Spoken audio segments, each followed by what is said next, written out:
J'ai 45 ans et je viens de prendre conscience que j'ai un problème avec l'alcool. C'est Juliette qui nous dit ça, bonjour, je suis content d'être là et d'avoir ce témoignage. Juliette, merci 1000 fois. Moi j'ai mis très longtemps, j'ai arrêté de boire, j'avais 54 ans. J'ai mis très longtemps à comprendre que j'avais un problème avec l'alcool. J'aimerais, à travers votre témoignage, Juliette, et vous allez voir pourquoi, parler des formes différentes de consommation, et notamment la consommation épisodique.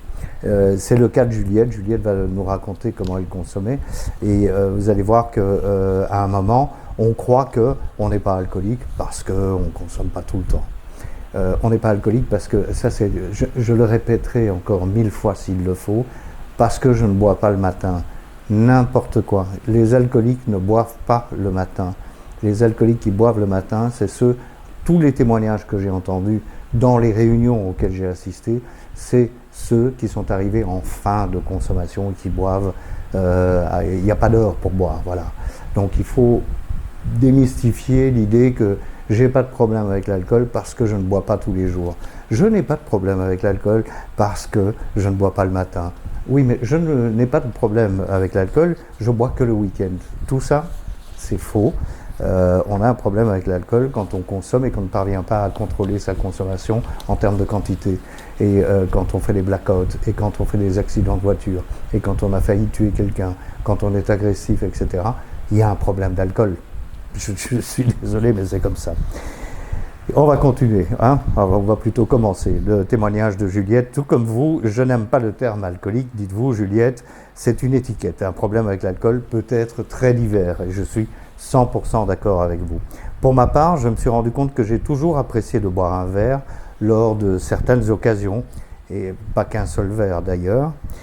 Quand j'invitais à la maison, je terminais les bouteilles en cachette de mon mari. Alors ça, c'est vraiment l'exemple type, hein. On attend que tout le monde soit parti et puis on finit les verres et les bouteilles.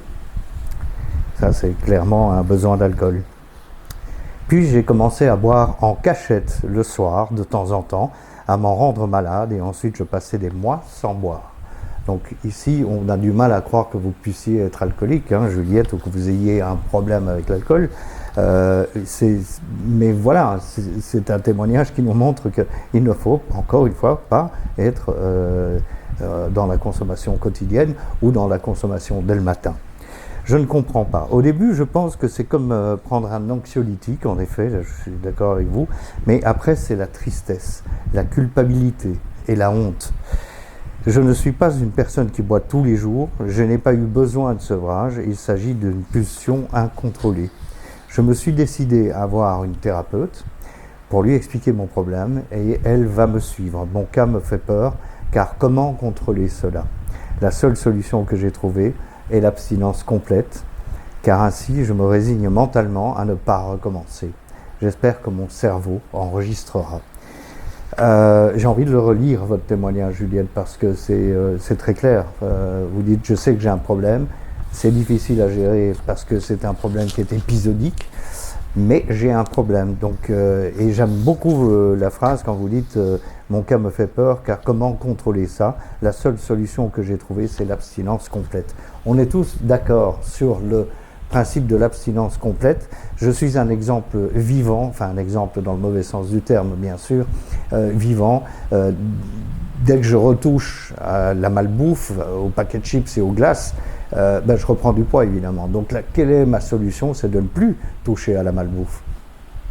Pareil pour l'alcool, pareil pour les drogues, pareil pour la cigarette, pareil pour les jeux, pareil pour tout.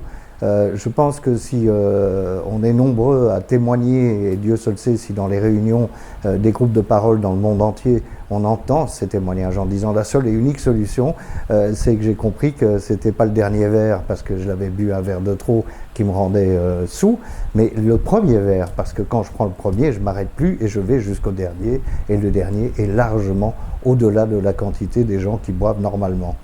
Donc voilà, je ne suis pas en train de prêcher pour que vous arrêtiez de boire de l'alcool. Il ne faut pas condamner les alcooliers, il ne faut pas condamner les gens qui boivent de l'alcool parce que eux peuvent se le permettre. Pourquoi? Parce qu'ils boivent, comme on dit, comme des gentlemen. Ils peuvent boire sans finir par foutre la soirée en l'air, finir par avoir un accident, finir par se battre, être agressif et désagréable. Donc voilà, je pense que vous avez très bien résumé la situation. J'ai 45 ans, je prends conscience que j'ai un problème avec l'alcool et ma seule et unique solution, c'est l'abstinence. Voilà ce que nous dit Juliette dans son témoignage cette semaine. Et je vous remercie beaucoup, Juliette. Il fallait, je pense, beaucoup de courage pour m'envoyer ce mail. D'ailleurs, à ce sujet, vous pouvez continuer à nous envoyer des mails. Je dis nous parce que on est comme si on était une communauté, même si on ne s'est jamais vu et qu'on ne se connaît pas. Donc n'hésitez pas à envoyer vos témoignages. L'adresse email, vous la connaissez, c'est bonjour@stéphaneshow.com. Et surtout, il ne faut pas être écrivain, il ne faut pas être créatif, il faut juste prendre la peine de témoigner. On fera même à un moment des vidéos de brèves, quand j'aurai quelques textes courts, eh bien on les lira comme ça, comme si on était en direct dans une émission. D'accord ? Bonne semaine, merci beaucoup pour votre soutien et votre amitié. À dimanche prochain.